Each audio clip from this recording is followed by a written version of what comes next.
दोस्तों, आज जिस स्टॉक की चर्चा मैं आपके सामने करने वाला हूँ, उस स्टॉक का नाम आपको आपकी स्क्रीन दिख रहा होगा। स्टॉक का नाम है नज़ारा टेक्नोलॉजीज़ लिमिटेड।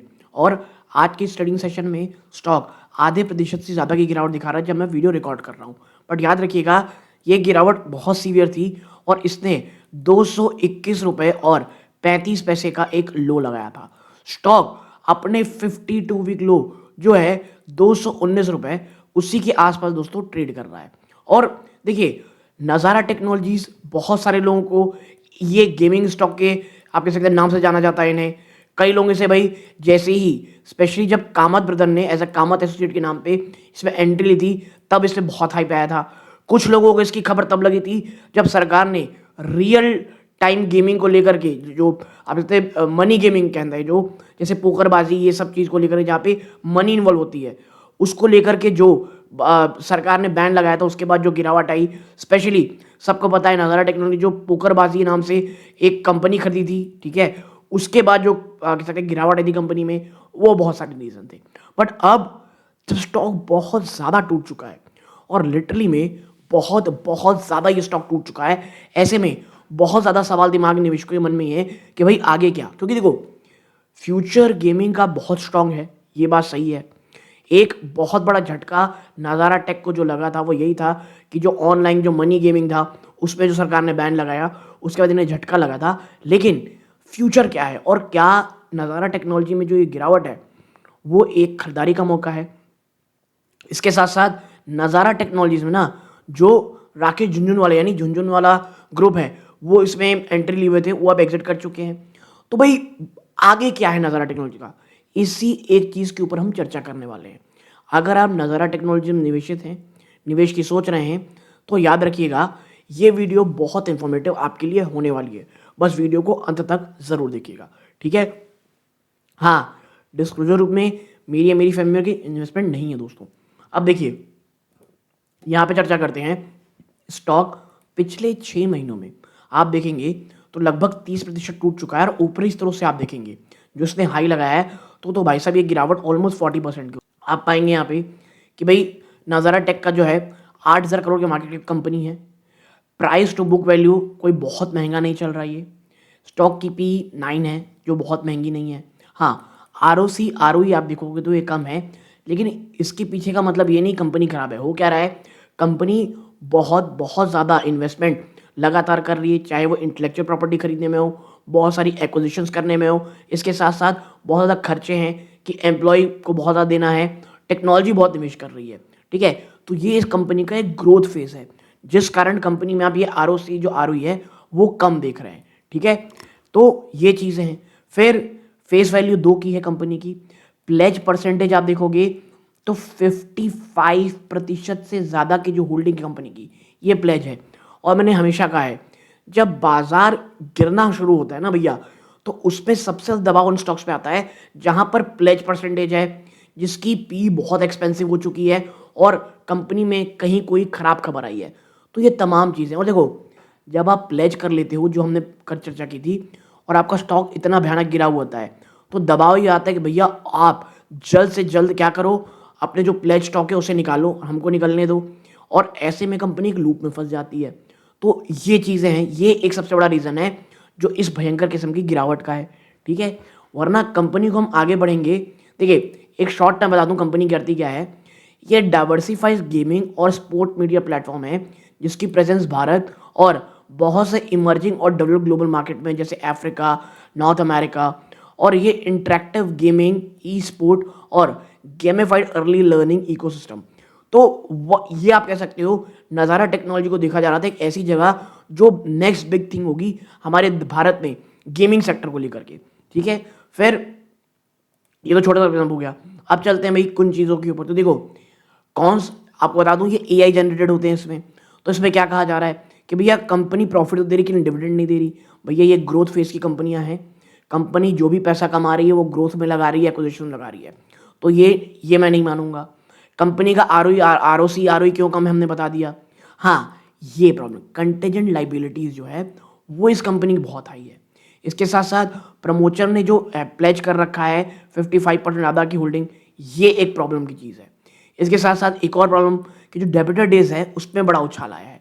तो ये तमाम चीज़ें हैं जो आप देख रहे हैं ना गिरावट के कारण, क्योंकि सवाल यही आ रहा था कि भाई नज़ारा टेक्नोलॉजी में गिरावट क्यों हो रही है। और जैसे कि लोग, सबको पता है रिटेल निवेशक जब ये निखिल कामत या कामत ब्रदर्स में एंट्री लिए थे तो बहुत ज़्यादा यूफोरिया बन गया था। मैं ये नहीं कह रहा कंपनी खराब है, लेकिन देखो यूफोरिया की बजाय जब स्टॉक बहुत ज़्यादा गिर रहा हो उसमें स्टॉक को अपनी वॉच लिस्ट में रखना चाहिए। फिर आप चलोगे और क्वार्टरली नंबर पे आप पाओगे कंपनी का, यहाँ पे क्या है 526 का कंपनी को क्या हुआ, यहाँ पे रेवेन्यू आया है। ठीक है, अब यहाँ पे क्या देखोगे, सेल्स आया है कि कंपनी इस बार जो नेट प्रॉफिट की बजाय 34 करोड़ रुपए का लॉस की थी, और जहां एक साल पहले इसमें 16 करोड़ का प्रॉफिट था। बट याद रखिए कि ये जो लॉस है ना, ये वन टाइम जो राइट ऑफ हुआ था कंपनी ने जो खरीदारी की थी पोकरबाजी की बाद, मैं सिर्फ पोकरबाजी की नहीं कर रहा हूँ, कंपनी का नाम कुछ दूसरा है, हम आगे देखेंगे। उसमें जो उन्होंने खरीदारी करी थी, मेरे ख्याल से मून लाइट नाम है कंपनी का, जिसके कारण कंपनी ने ऑन पेपर पहले ही लॉस बता दिया था कि भैया देखो इसमें अब हमको लॉस होगा। तो वो जो था उसको कंपनी ने वन टाइम राइट ऑफ कर दिया था, और यही कारण है कि हम आपको यहाँ पे एक्सपेंसेस देख रहे हैं इतने भयानक दिखा रहा है। तो ऑपरेशनल प्रॉब्लम नहीं है यहाँ पे।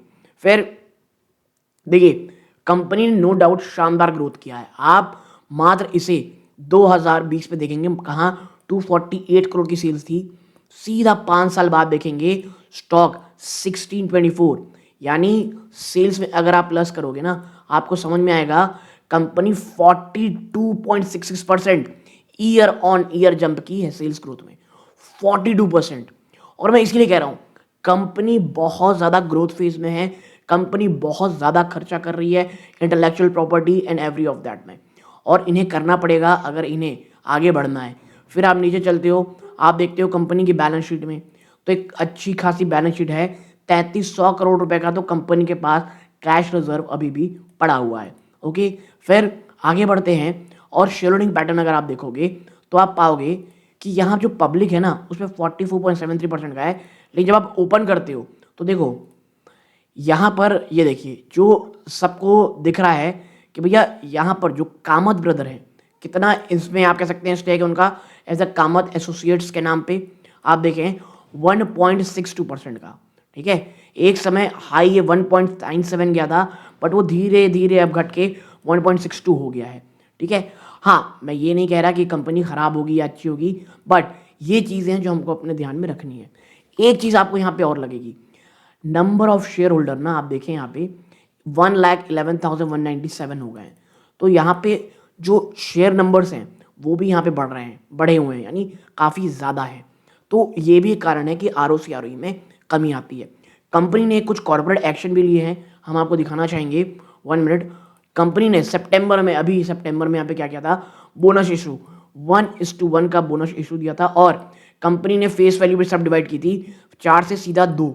तो यहाँ पर जो आप देख रहे हो ना बोनस चीज़ें, और यहाँ पे जो स्प्लिट है वो भी हुआ था, आप देखें सितंबर में।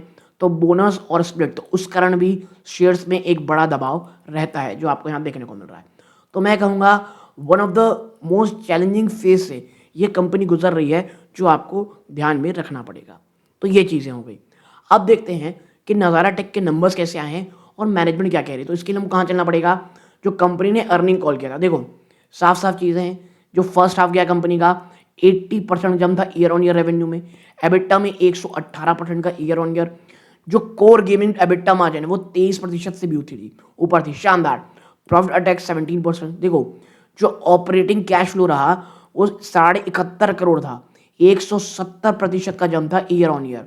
और ये क्या दिखाता है कि एक हाई कैश कन्वर्जन चल रहा है इनके एबिटा में and reported PAT. But problem कहाँ है, Q2 के जैसे ही नंबर आते हैं। आप देखें रेवेन्यू अभी भी बड़े शानदार हैं, एबिटा 146% ज़्यादा का जम था, बट प्रॉफिट आफ्टर टैक्स में कमी आई थी। क्यों, इम्पेयरमेंट लॉस, मून लाइन था, मून शाइन टेक्नोलॉजीज, पोकरबाजी, और real money gaming regulatory ban जो आया उस कारण, जो मैं कह रहा था पैसे वाला, जो रियल मनी गेमिंग ऐप था वो। प्लस जब आप रेवेन्यू मिक्स देखते हो तो 90% इनकी जो गेमिंग रेवेन्यू आई थी वो इंटरनेशनल मार्केट से आई थी, और अब कंपनी का स्ट्रॉन्ग फोकस कहाँ पे है, US और UK। ठीक है, क्योंकि देखो प्रॉब्लम यही है हमारे यहाँ, हम जिस तरह से आपके साथ सडनली चेंज कर लेते हैं ना अपनी पॉलिसीज़ को, उसका खामियाजा बिजनेसमैन को भुगतना पड़ता है। अरे भाई आप कहीं ना कहीं थोड़ा थोड़ा अगर आप जानकारी देते रहते कि भैया कोई भी रियल मनी गेमिंग ऐप है हम उसे हटा देंगे, तो जो निवेशक है यहाँ के कंपनीज है वो उस तरफ ज़्यादा झुकती ही नहीं। फिर कंपनी कह रही है भाई ग्रोथ ड्राइवर क्या रहने वाला है, तो कंपनी कह रही है हमने जो लाइव ऑप्स है उसे और ज़्यादा बढ़ाएंगे, हम अपनी जो रिटेंशन है वापस लोग आते हैं उसे और इम्प्रूव करेंगे, और मल्टी प्लेटफॉर्म मोनेटाइजेशन तमाम मोबाइल में, पीसी में, कंसोल में, ऑफलाइन में वहाँ बढ़ाएंगे। तो मैनेजमेंट टेक अवे क्या थी?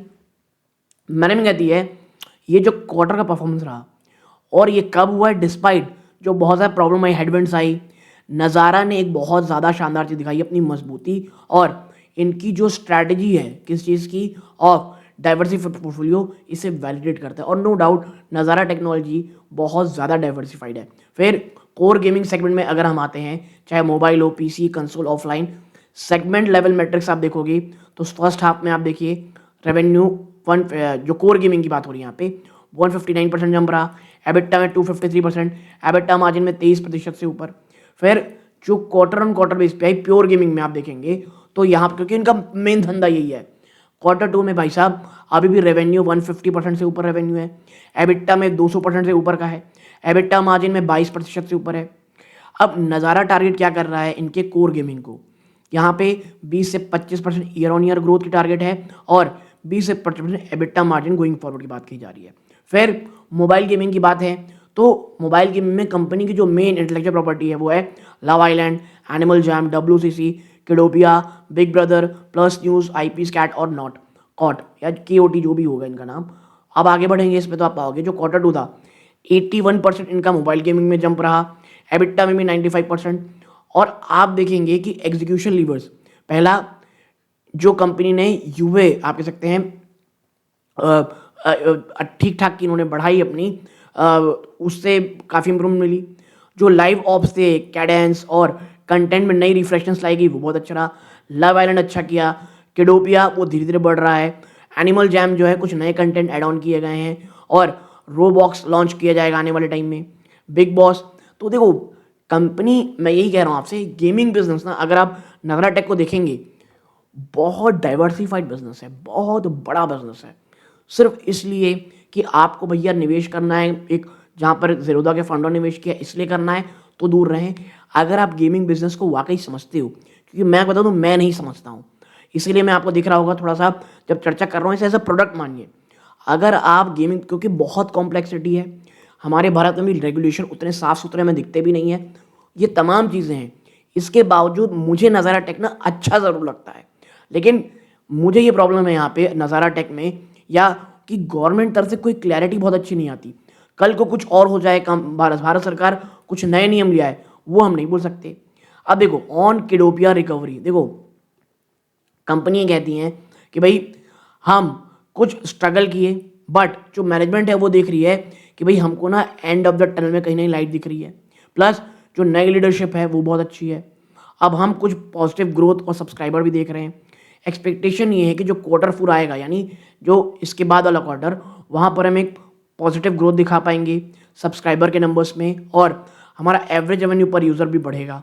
तो ये तमाम चीज़ें। फिर PC console publishing curve games, यहाँ पे कहा जा रहा है ये जो गेम है ना एक हाई मार्जिन IP मोनेटाइजेशन है, ये लगातार बढ़ रहा है, ठीक है। और जो कर्व के CEO हैं वो ये कहते हैं कि हमारी लॉन्ग हिस्ट्री रही है प्रॉफिटेबिलिटी की, और हम एक्विजिशन के बाद ट्रांजेक्शन पोस्ट एक्विजिशन ये has not materially affected the business. तो कुछ एक्विजिशन भी कंपनी ने किए हुए थे। तो बहुत सारी चीज़ें हैं जो हमें ऐसा समझना पड़ेगा। और मैं बता दूं आपको, और पॉज करके आप पढ़ना चाहते हैं बहुत सारी चीज़ों में और पढ़ सकते हैं, ठीक है। फिर इसमें वीडियो बहुत ज़्यादा लंबी हो जाएगी। हाँ, फंड रेजिंग और वैल्यूएशन की अगर हम बात करें तो लास्ट मेजर राउंड जो हुआ था वो सोनी के साथ हुआ था लगभग 1.5 साल पहले, $349 मिलियन का प्री मनी, और जो टोटल रेज्ड है वैल्यूएशन की 1.5 साल पहले वो $30 मिलियन में थी, ठीक है। तो ये तमाम चीज़ें हैं कंपनी को जो वैल्यूएशन की बात हुई थी। तो देखिए कंपनी यही कह रही है, मुझे ये लगता है कि कंपनी बहुत ज़्यादा टर्मोइल फेज से गुजर रही है, इम्पेयरमेंट और प्रॉब्लम एसेट। देखो हम सबको पता है भाई साहब पोकरबाजी मूनशाइन के साथ क्या हो रहा है, जो रियल मनी गेमिंग ऐप लगा ट्रिगर, इंडिया की जो online skill based real money gaming regulatory changes आए, कंपनी क्या अप्रोच है, हम बेसिकली इसे ले रहे हैं अप्रोच कि हम सब चीज़ों को भाई साहब राइट ऑफ कर देंगे, हम उसे कमाई नहीं, सोचेंगे हमारा पूरा लॉस हो गया, और except for the cash in the company broadly, moonshine currently 100 crore से ज़्यादा का कैश है उनके पास, ठीक है। और क्वार्टर टू 27 बर्न 17 करोड़ रुपए बर्न हो चुके हैं कॉस्ट में ऑनगोइंग, बट जो टेक इन्वेस्टमेंट है उसे मेंटेन किया जा रहा है ड्यू टू ग्लोबल अट्रैक्टिवनेस भी है इस प्लेटफॉर्म में, ठीक है। तो भारत में नहीं बट ग्लोबल अट्रैक्टिवनेस दिख रही है। आने वाले समय क्या होगी, कुछ नए ग्लोबल बिजनेस की एक्सप्लोर किया जा रहा है और बहुत सारे ऑप्शन को देखा जा रहा है। Strong Indian high value user base with offer other offering, ठीक है। कुछ अदर ऑफरिंग भी है यहाँ पे, ठीक है। B2B यानी B2C global licensing of poker platform. आप कह रहे हैं यहाँ पे we are not going to put any cash into Moonshine, हम अपनी तरफ से जो एक लॉस में इसमें कोई धंधा पैसे नहीं लगाएंगे, but will absorb share of losses as an associate for another, 1 या 2 क्वार्टर में अंटिल रैंप अप्स नहीं हो जाते, ठीक है। नया पैसा नहीं लगेगा लेकिन ठीक है। Management expect licensing to start from Q3, किसके किसके लिए Q3 आने लगाएगा। Nodwin European e sport asset से पैसा, मैक्रो बैकड्रॉप। आप कह सकते हैं जो इन्वेस्टमेंट लगाई गई थी ना पिछले 2 सालों में, जब यूरोप बहुत अच्छा कर रहा था, ई स्पोर्ट भी बहुत अच्छा कर रहा था, बट अब क्या है, Europe as such has gone through a very, आप वर्ड देखिएगा यूरोप में, very very bad time. Layoffs किया गया है 100,000 को, बहुत सारे बजट कट किए गए हैं, AI बहुत ज़्यादा खर्चा कर रही है, और जो ई स्पोर्ट्स पर से था वेस्टर्न मार्केट में वो लगभग डेड हो चुका है। तो जैसा मैंने कहा भैया प्रॉब्लम है नज़ारा टेक में। आप देखें यूरोप में भी इश्यूज, भारत में तो इश्यूज आपको देखने को मिल ही रहे हैं, ठीक है। तो मैं इसीलिए कह रहा हूँ नज़ारा टेक खराब नहीं है बट इश्यूज हैं कंपनी के। आप पॉज करके और कुछ पढ़ना चाहते हैं पढ़ सकते हैं। मुझे ऐसा लगता है हमने बहुत सारी जानकारी और चीज़ों में ऑलरेडी कर दी है दोस्तों, ठीक है। अब last but not the least, management tone और आउटलुक क्या है। तो देखो नज़ारा बार बार इस बात को कह रही है कि हमारी बहुत कॉन्फिडेंस है हमारे डाइवर्सिफाइड में, हमारा जो डेवलप बिजनेस है, हमारी इंटेलेक्चुअल प्रॉपर्टी जो है वो बहुत अच्छी है, ग्लोबल गेमिंग मॉडल, और डिस्पाइट जो रियल मनी गेमिंग में हमको झटका लगा है, प्लस जो ई स्पोर्ट्स सेटबैक है, कुछ कुछ जगहों पे हम अभी भी बहुत ज़्यादा मजबूत हैं। हमारा क्लियर कैपिटल एलोकेशन को लेकर के स्टांस है, कंजर्वेटिव अकाउंटिंग, और बहुत जल्द हमारी जो मिस्टेक है उसे हमने रिकग्नाइज किया है। कोई भी एडिशनल गैस हम कैश यानी पैसा नहीं लगाने वाले। जो कोर गेमिंग है वो बहुत अच्छे से पोजीशन है और as a engine of stable लगातार प्रॉफिटेबिलिटी ग्रोथ है। एक्सपेक्ट गाइडेंस 20 से 25% ग्रोथ और मार्जिन की बात कही जा रही है। स्ट्रैटेजिक फोकस कंपनी कहाँ करेगी कह रही है, कंपनी कह रही है कि भाई हम इमर्जिंग मार्केट में यूथ में आएंगे वाया नॉर्डवेन, फिर हाई क्वालिटी IP जब आए तमाम जगह पे, मोबाइल PC कंसोल ऑफलाइन में, डेटा AI ड्रिवन UA और मोनेटाइजेशन टू डीपन मोड्स और इम्प्रूव प्रोडक्टिबिलिटी। यानी देखो जो हमारी स्ट्रेंथ है हम उसमें बहुत ज़्यादा काम करने वाले हैं, जो हमारी गलतियाँ हैं वो उसे जल्द जल्द सुधारने की कोशिश करेंगे। और जो ओवर आप देखोगे मैनेजमेंट को, वो सिग्नल कर रहा है एक शिफ्ट वर्ड, हम कोशिश कर रहे हैं एक क्लीनर बैलेंस शीट की, हमारी जो कोर गेमिंग प्रॉफिटेबिलिटी है उसे और मजबूत बनाने की, हमारा जो इंटेलेक्चुअल प्रॉपर्टी को और बढ़ाना, टैक्स प्लेटफॉर्म बढ़ाना, while ring fencing exposure to structurally impair vertical. मतलब आप देखें कंपनी जान रही है कि बहुत चैलेंजिंग दौर से गुजर रही है। कंपनी का फोकस है बैलेंस शीट को और ज़्यादा बुरा ना करना, अनडिस्टेंट जगह खर्चा ना करना, बहुत ज़्यादा पैसा और किसी भी लॉस मेकिंग जगह ना लगाना। तो ये चीज़ें हैं, तो इसीलिए नज़ारा टेक एक बहुत बड़े मैं कहूँगा चैलेंजिंग फेज से गुजर रहा है, और स्ट्रक्चरली मुझे लगता है 200 रुपये ये एक बहुत बहुत बड़ा सपोर्ट होगा नज़ारा टेक के लिए। आपकी क्या राय कमेंट बॉक्स में ज़रूर बताइएगा। ये इस वीडियो का अंत है। जय हिंद दोस्तों।